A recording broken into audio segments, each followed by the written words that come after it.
Karena setiap pertanyaan selalu ada jawaban. Dipandu oleh Yohana Margareta.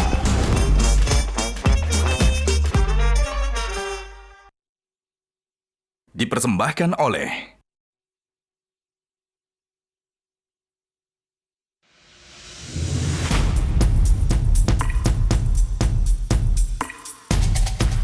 Gajah Duduk dipilih karena keunggulan dalam berinovasi, sehingga melekat di hati masyarakat secara turun-temurun. Perkembangan sarung sedemikian pesatnya, hingga sekarang tidak hanya digunakan pria sebagai outfitnya, tapi juga wanita di segala suasana. Sarung Gajah Duduk menawarkan kenyamanan yang sesungguhnya. Gajah Duduk hadir di setiap momen terbaik Anda. Sesuai dengan tagline kita, sarung Gajah Duduk adalah legenda Nusantara. Sarung adalah budaya kita, sarung adalah Indonesia.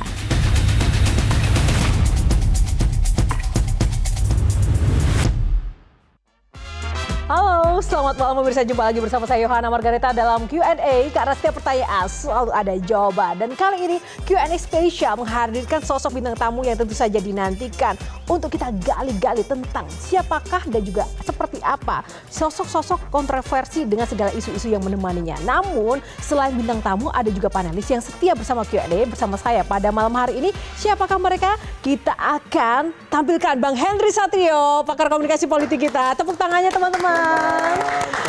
Ada Mbak Sani Budiantini, psikolog kita malam ini. Dan ada one and only Sujiwo Tejo. Mbak Tejo. Kenapa kali ini live? Karena spesial sekali ya. Kita ingin membahas sebuah isu yang melibatkan sosok yang ini nggak pernah berhenti dari perhatian publik dan juga sisi-sisi kontroversinya. Nah, sosok ini dia adalah seorang yang menjadi legenda musik Indonesia, tapi akhir-akhir ini juga sering menjadi perhatian dan juga kontroversial. Siapakah dia? Ini.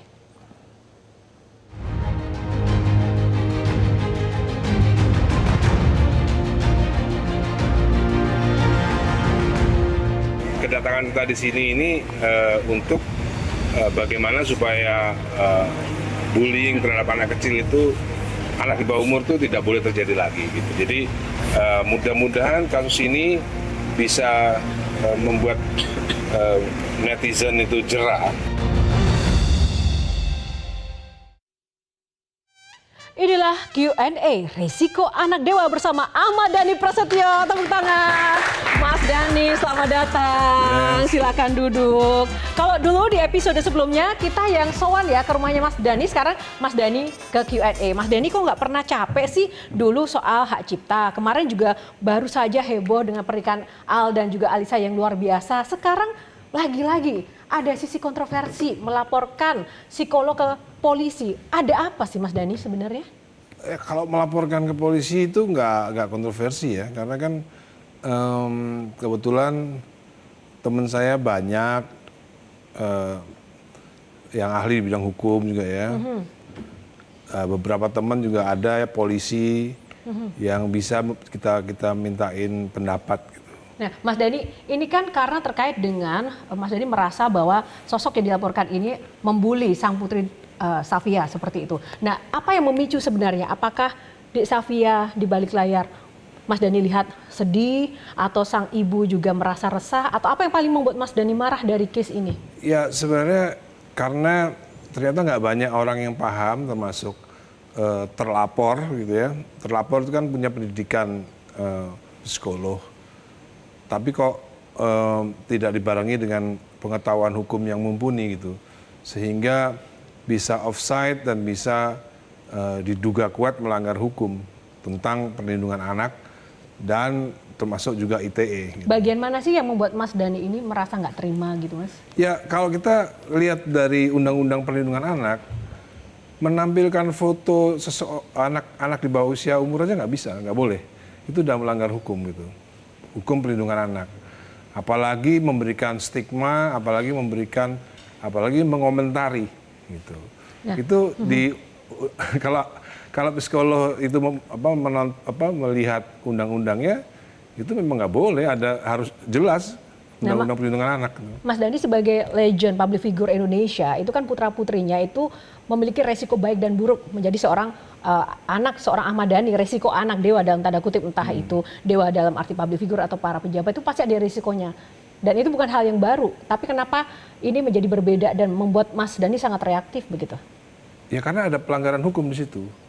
Kalau nggak ada pelanggaran hukum ya nggak apa-apa. Misalnya yang dibully, misalnya Al atau L atau Dul atau misalnya 4 tahun lagi ketika Safia berumur 18 misalnya, itu nggak apa-apa dibully gitu. Di balik layar Dek Safia ada merasakan teror-teror langsung begitu? Ada yang khusus nge-DM ke Instagramnya juga ada. Apa yang dikatakan Mas? Sampai separah apa sih? Ya kayak misalnya dasar anak gundik gitu, dasar anak pelakor kayak gitu-gitu. Itu kan keras sekali ya, keras sekali itu. Jadi menurut saya itu udah kejahatan gitu lah, apalagi itu dilakukan kepada anak di bawah umur gitu. Oke. Nah, bicara soal tadi yang dilaporkan adalah psikolog juga, dan ini terkait dengan psikologi seorang anak. Mungkin Mbak Sani bisa menanggapi Mbak terkait dengan case ini. Bagaimana pendapat Mbak Sani? Iya, saya miris ya sebenarnya ya, karena kita ini kan bangsa yang bermartabat, bangsa yang memiliki etika begitu ya.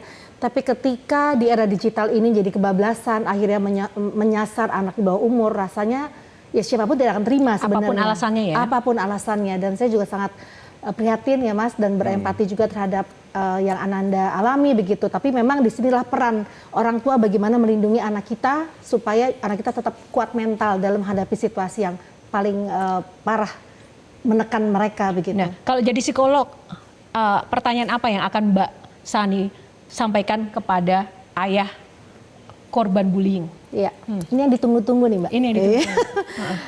Mas, nggak mungkin ya seorang public figure itu tidak ada kecaman-kecaman dan termasuk kepada Ananda. Apa sih Mas yang dilakukan untuk melindungi buah hati Mas dalam tekanan-tekanan yang terjadi seperti ini? Seperti yang saya jumpa pers di depan KPAI ya. Sesungguhnya ini kebetulan aja sekali mendayung 2 pulau terlampaui gitu. Jadi kedatangan saya juga untuk supaya ini tidak berlangsung lagi, tidak ada peristiwa seperti ini lagi ya. Jadi kadang-kadang kita harus capek-capek dikit lah sebenarnya untuk ya supaya ini menjadi contoh bahwa ada loh. Karena kalau nggak ada peristiwa ini, bahkan orang terpelajar pun nggak paham bahwa ada undang-undang perlindungan anak gitu, bahwa anak-anak itu di usia di bawah umur tuh dilindungi oleh undang-undang gitu, oleh negara tuh dilindungi gitu. Termasuk bahkan memasang fotonya aja nggak boleh, apalagi ngasih stigma dan lain-lain gitu loh. Padahal kan sebenarnya kita pikir nggak apa-apa dong nampilin foto, padahal itu benar-benar nggak boleh, Mbak. Dan masing-masing warga negara berhak. Kalau ada videonya pun harus di blur. Kalau video harus di blur, nggak boleh kelihatan. Oke, kalau Mbak Tejo.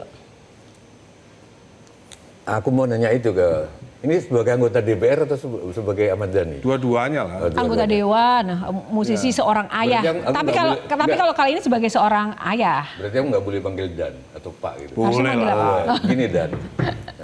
Soalnya kalau DPR kan harus Pak Dhani gitu. Ada mendua soal perlindungan anak, soal penampilan itu Mbak Sani. Beberapa temanku nggak apa-apa, cucunya atau anaknya dipasang gitu. Tapi beberapa harus ditempel pakai tanda love di matanya, pokoknya diblurrin. Nah kalau misalkan Raffi atau Jojo Suherman diobok-obok itu anaknya ditampilin, difoto di Instagram. Nah Dhani menganut yang mana ini? Kalau soal nampilin, kalau feelingku lah ya Mbak Sani, sepanjang orang tuanya oke, misalkan cucuku orang tuanya oke, gitu. Terus aku sendiri ya oke, nggak apa-apa kalau ya, kan di atas undang-undang, di bawah undang-undang itu kan ada nilai kan, value kan. Ada beberapa teman-teman artis saya juga yang sampai sekarang tidak pernah menampilkan anaknya di dalam video maupun foto. Bahkan kita nggak tahu anaknya mukanya seperti apa sih gitu. Itu kan masalah value dan masalah nilai ya. Kalau saya lebih terbuka, boleh-boleh aja gitu. Cuman memang dalam undang-undang memang memasang foto anak orang lain itu ya nggak boleh, harus izin ayahnya dong. Gitu loh. Kalau ayahnya sendiri nggak ada masalah, tapi di dalam YouTube pun kalau kita membuat video tentang anak kita dalam YouTube, itu di YouTube pun nggak ada royalti, nggak ada AdSense-nya. Tapi sekarang kan semua konten itu apalagi yang itu kontennya public figure artinya dalam tanda kutip itu ada kepemilikan publik seolah-olah tidak ada privacy. Semua juga banyak yang memakai foto keluarga, anak, orang-orang tertentu untuk jadi konten mereka, Mas. Itu bukankah hal yang biasa menjadi bagian dari resiko Ya, public itu figure value tadi? value kan. Kalau itu anak saya ya otomatis itu kan hak saya kan misalnya kan. Saya mau bawa anak saya ke luar negeri juga selama saya masih bawa suratnya. Misalnya kita bawa anak usia seperti Safia ke luar negeri, saya tetap bawa akte kelahiran dan kartu keluarga. Sampai kan itu kan ketat kan. Artinya kepemilikan terhadap anak itu kuat. Jadi kalau anak saya dipakai orang lain untuk kontennya mereka segala macam ya tentunya harus izin orang tua dulu seharusnya gitu. Terus kalau soal bullying gimana, Dan? Aku gini ya, sebagai dalang ya, tokoh-tokoh besar di wayang itu justru yang dibully sejak anak-anak. Wisang Geni di bawah umur dicemplung kawacian dari di muka, yang lain-lain. Nah, dari bullying itu enggak gimana? Jadi begini, Mas Sujiwo Tejo. Jadi dunia kan sudah beda sama dulu ya. Dulu menikah itu kalau di Islam sampai sekarang pun masih syaratnya sudah mens, boleh dinikahin. Tapi kalau sekarang kan nggak boleh karena ada hukum positif kan. Ya, sekarang kan termasuk Undang-Undang Perlindungan Anak kan hukum positif. Jadi ya yang dulu boleh ya sekarang bisa nggak boleh. Bahkan saya pernah kaget tahun 10 tahun yang lalu mungkin kalau ada seorang suami melarang istrinya bekerja itu pidana. Jadi banyak hal-hal undang-undang yang sebenarnya harus kita banyak pahami. Berbeda sama dulu. Dulu kan kita kan nggak mungkin ya. Suami kan rasanya kan raja. Istri kan nggak boleh kerja boleh. Sekarang istri nggak boleh kerja oleh suami itu undang-undangnya suaminya bisa dituntut, bisa kena pidana ketika melarang istrinya bekerja.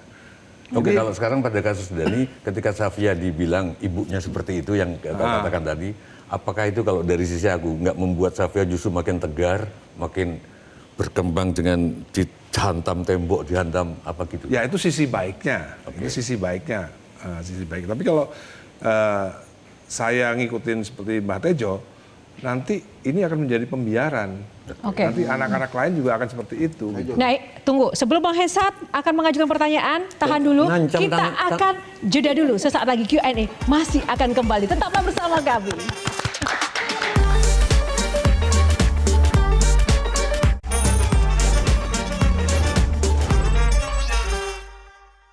Dipersembahkan oleh